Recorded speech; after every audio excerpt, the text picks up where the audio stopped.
Welcome everybody to Extreme Off-Road Silly Builds, and today we're dealing with the 2010 Abarth 500 SS. Now this has a 715 horsepower, 466 pounds-feet of torque from a 2.3 litre turbocharged inline 4 engine, and the car itself weighs 2,120 pounds. It's got all-wheel drive, off-road suspension and off-road tyres, and it can do 0 to 60 in 3.474 seconds, 0 to 100 in 6.823 seconds, going up to a top speed of 219 miles an hour.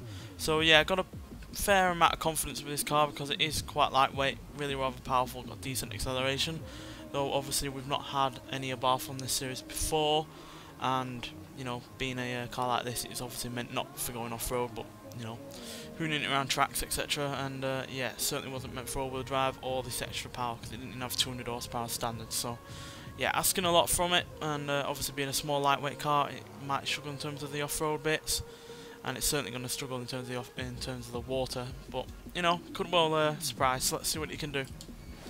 Certainly had cars in the last couple of weeks surprising, especially that BMW M3 from a couple of episodes back. So you never know with these vehicles; you can always exceed your expectations.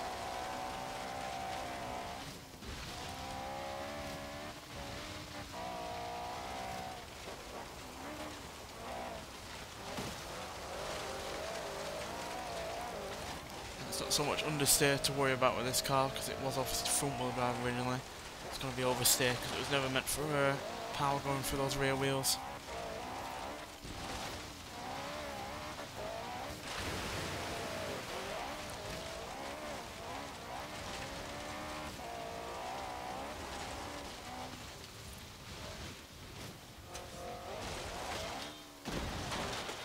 Oh dear. See what I mean? But then again, that lead off from the jump wasn't exactly the best. Much better that time round.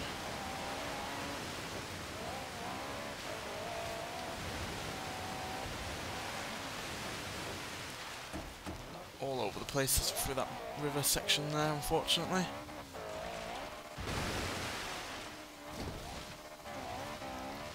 Which doesn't give me much hope for when it gets down to the beach.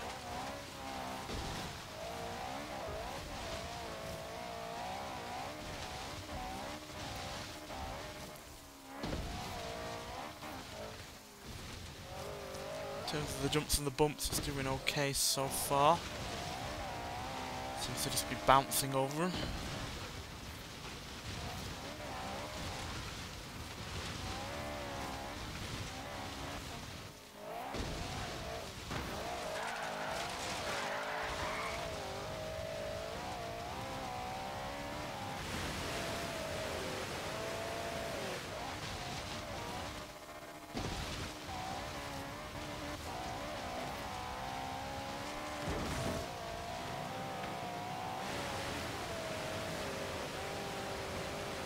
Fairly decent for the water, especially for a small hatchback like this.